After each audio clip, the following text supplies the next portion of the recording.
I've finally done it. After 2 weeks of finding any and all opportunities to read Star Wars timelines, I have now successfully read the book from cover to cover without skipping ahead.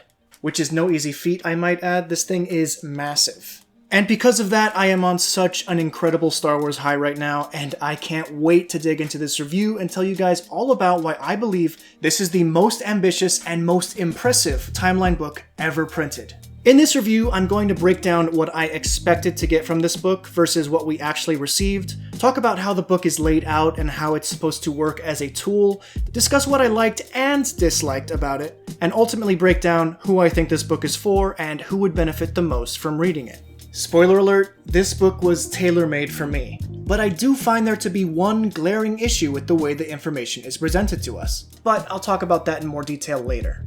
If you're interested in picking up a copy of this book for yourself, find a link to buy Star Wars Timelines in the description.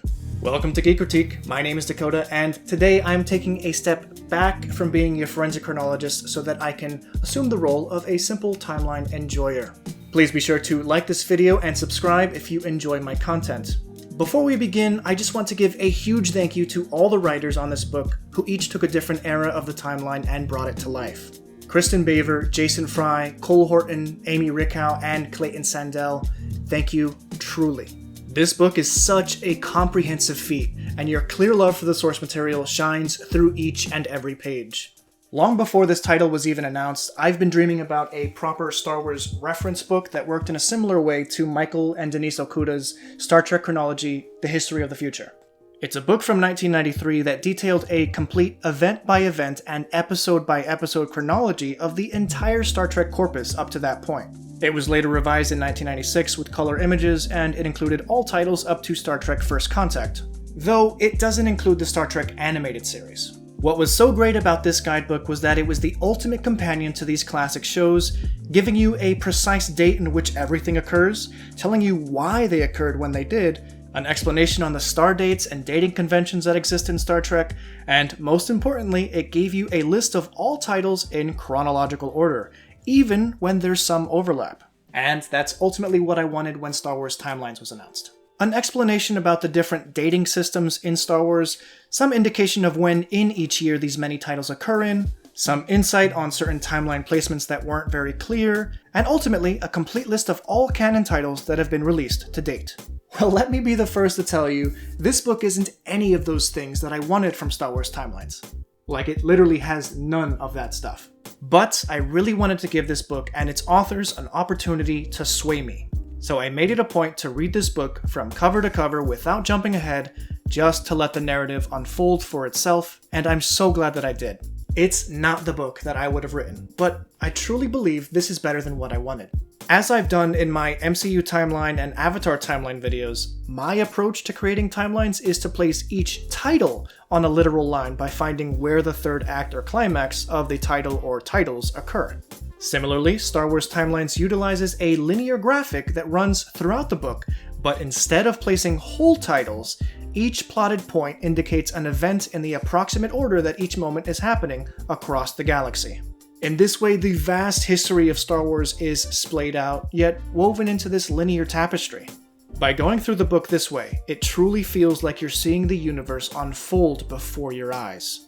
It's masterfully done, and it's the most comprehensive thing I've ever seen in a Star Wars reference book. In fact, it's the most comprehensive reference work from any fandom that I've ever read. Not only are the films and shows highlighted, there are novels, young adult novels, middle grade novels, comic books, short stories, anthologies, video games, manga, and more. I was genuinely so surprised by how much was included. That High Republic book that was only released in China? Yeah, that's in there. That mobile game that hasn't been playable in almost a decade? Yeah, it's got its own little section. Those rides you and your family went on at the Galaxy's Edge Disney theme park? Heck yeah, that's included. Amazingly, anything and everything that's considered part of the Star Wars canon is included in Star Wars Timelines. Well, almost everything. More on that later. As far as events go that don't have an exact time frame attached to them, such as flashbacks or historical moments discussed in passing like the Night of a Thousand Tears, I assumed this book would make the executive call and give us an exact time period. Instead, it plotted these moments out in a rough guesstimation of where they might occur on the timeline. Sometimes this was frustrating, but what this allows for is future storytellers to fill in those gaps and tell those stories without being locked into a highly specific period on the timeline. I think this lends to creativity and helps avoid the future expansion of the Star Wars narrative to feel too boxed in. Ultimately, this book doesn't have too many huge surprises when it comes to its placement of titles. It plays it safe, and most of the fan-assumed placements you might find on Wikipedia are adhered to. The biggest change and potential upset seems to be the removal of 0BBY, which was a short period before the original Star Wars movie. Now the titles that previously existed in that confusing 0BBY year, like Rogue One and the last few Star Wars Rebels episodes, are more appropriately placed in 1BBY.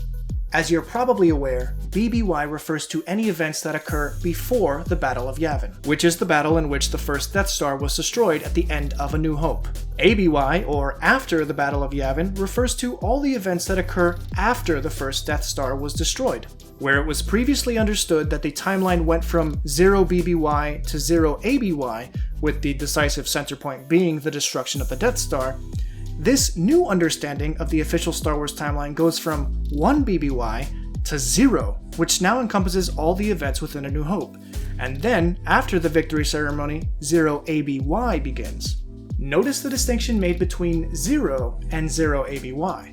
While I would have enjoyed learning more about in-universe dating systems and how that compares to the real-world dating structure of BBY and ABY that we apply to the Star Wars universe, this book focuses solely on the BBY-ABY structure. And that's fine, because the amount of information contained in these 335 pages is absolutely legendary. Star Wars Timelines is sectioned into 7 distinct eras. Early history comprises the years between 26,000 BBY and 501 BBY. And considering no canon titles currently inhabit that time frame, this is strictly a brief overview of what we know. What I find interesting is this early history spread does heavily hint at the recently announced Dawn of the Jedi film, and that Professor Huyang may be integral to the early Jedi. Next, we have the High Republic section, which covers the next 400 years between 500 to 100 BBY. The Fall of the Jedi era comes next, and this details all the events from 100 BBY to 19 BBY, the year the Empire took control, and within this section is over 30 pages of pure Clone Wars fun, which was super exciting to see. The reign of the Empire runs the next 18 years from 18 BBY to 1 BBY, and includes everything from the Inquisitors hunting down the Jedi to the Rebels stealing the Death Star plans. The Age of Rebellion is the shortest period in terms of actual years included, from the 0 point of A New Hope to 5 ABY, which covers the entirety of the Galactic Civil War. Despite many of the Disney Plus shows taking place in the New Republic era, the fact that so few titles actually inhabit the years between 6 ABY and 27 ABY is pretty interesting, as one page alone comprises more than a decade on the timeline. And finally, the Rise of the First Order chapter sees the years between 28 ABY and 35 ABY, with 34 ABY being the most pronounced year in Star Wars canon to date, comprising 2 films, a whole show, several comic series, books, and that one year alone is spread out over 40 pages. The timeline is meant to be read from left to right, placing the earliest events and history at the front of the book and the latest events at the back. Occasionally, the timeline will splinter into 4 to 6 different branches of the timeline as it follows individual groups of characters during battles or significant periods where a lot is happening at once in the galaxy. The introduction of the book asks that you read each branch from left to right before moving on to the next branch. And I did that for a while, but I think I may have a better way to engage with those multi-branch timeline spreads. Take a ruler or a bookmark and place it vertically on the page, and starting from the left, drag the bookmark to the right until you reach a plotted point on one of the timeline branches. Read that, then move to the next plotted point from left to right, and keep reading each subsequent point from there. Most times this offers you an exciting overview of these major events without having to break up and restart each timeline branch from the beginning again, and helps keep your experience as chronological as possible. Just a heads up though, this method doesn't always work. For instance, on the Battle of Crate spread, you'll find the method introduces you to Poe reacting to Luke's diversion before he even materializes on the planet. That said, the book mostly does a tremendous job of keeping all these moments on different branches in the correct order. Because of my vocal issues with the Disney Plus MCU timeline in the past, many of you were excited for me to find a whole list of issues with this official Star Wars Timelines book. But I genuinely wasn't going into this looking to poke holes in every page. The Star Wars timeline isn't based on our real-world calendar like the Marvel Cinematic Universe is, so I'm not married to my placements like I am with my MCU timeline content. And for the most part, the way they present estimated dates for less defined or harder to pin down moments allows for there to be less room to be upset. I did notice some typos, some misspelled character names. There's a moment where they confuse a character named Ren with Ben Solo, and there's even a moment where they suggest the Empire surrendered a year earlier than they did, but these issues are few and far between and are clear mistakes that most likely will be fixed in future printings. I will say that I'm disappointed with the way The Mandalorian and the Book of Boba Fett are all sectioned away into 9 ABY. I made a video recently about how I believe this to be impossible. And I hope this is something that more thought is put into in the future, but for now, it's a minor gripe in an overall exceptional book.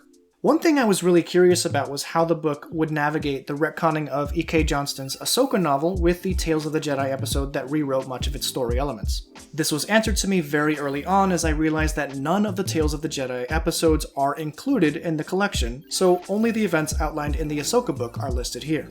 I was very surprised at what was and wasn't included in Star Wars Timelines. It seemed to very much depend on the medium and the era each new title was introduced. While the High Republic's Phase 2 events are broadly discussed in the High Republic section, none of the Phase 2 titles make the cutoff for inclusion in the book, which means they had some rough understanding of what was being worked on before the new phase began in October 2022. Shows like The Book of Boba Fett and Obi-Wan Kenobi make the cut, but Mandalorian Season 3, Tales of the Jedi, and surprisingly even Andor are too recent to have been included. Any comic books that were released after the War of the Bounty Hunters arc are not included. All that being said, let's talk about what I really enjoyed about the book. Star Wars Timelines does have an abundance of information from essentially all canon titles, and treats them all with similar love. The book doesn't differentiate between what some consider good or bad films, shows, or books. All events are treated as historical moments in the vast history of this universe.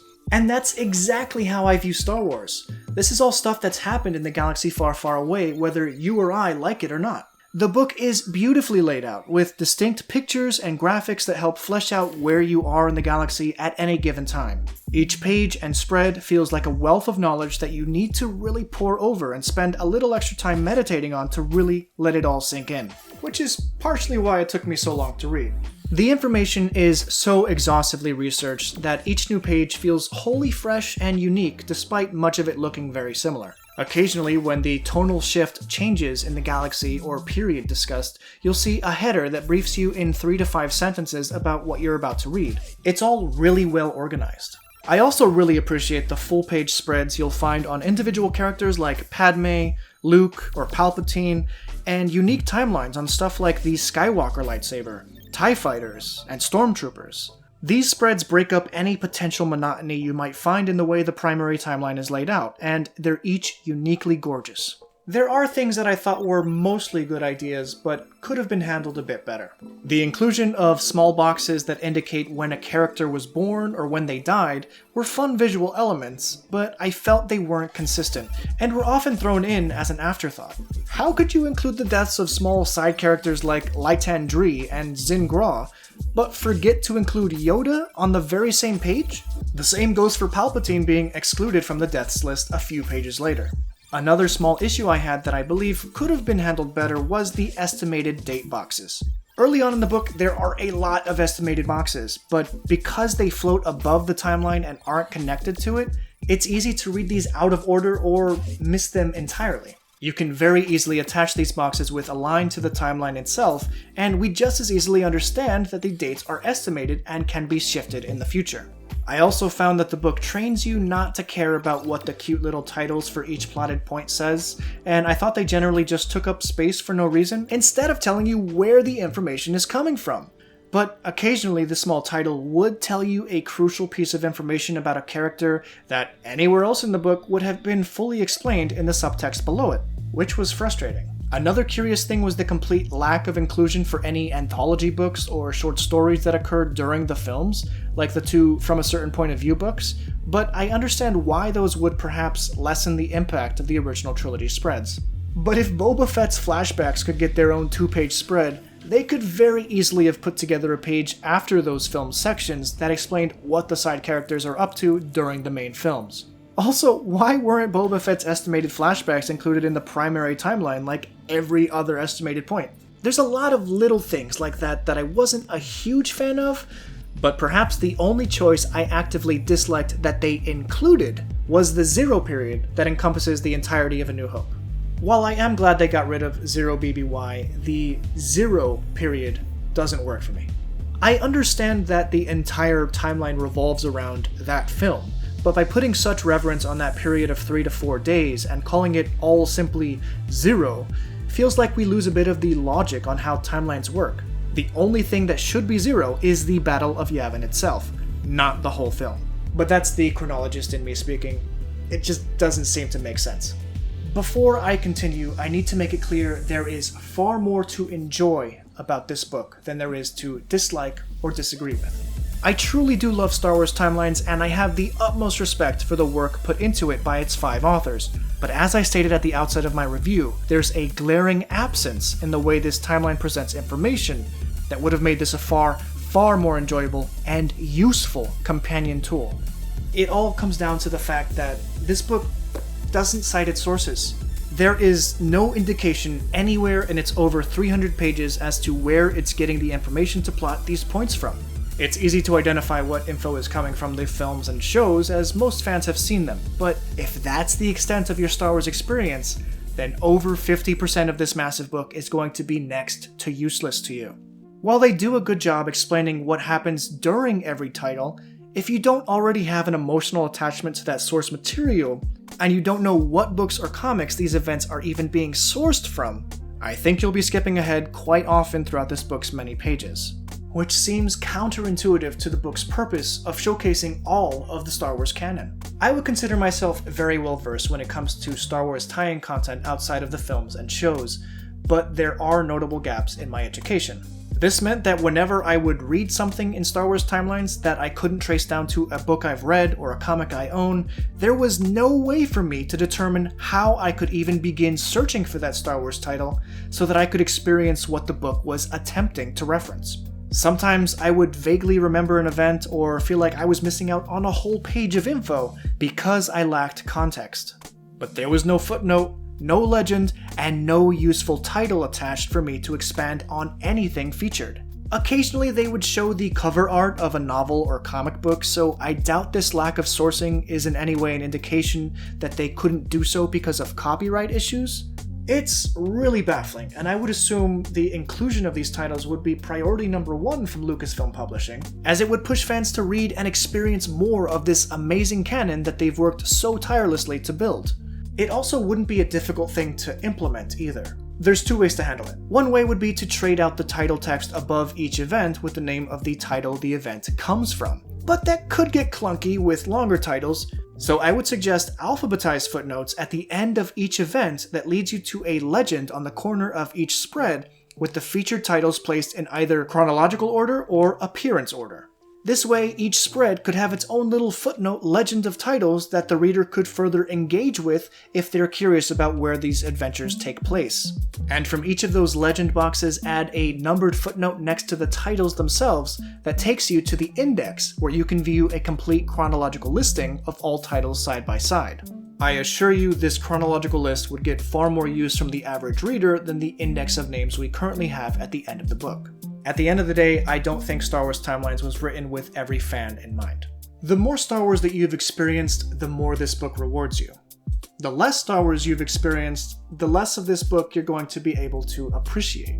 As such, I don't recommend this book for every fan, even though I do think it's a great read and it will teach even casual fans plenty about the greater Star Wars timeline. I do recommend Star Wars Timelines for those who have dabbled in or plan to read more of the Star Wars tie-in stuff and have watched the animated shows, because much of the book focuses on that. This is an excellent companion for Star Wars superfans like myself, and I can't wait for the next iteration of this book in a couple of years, hopefully.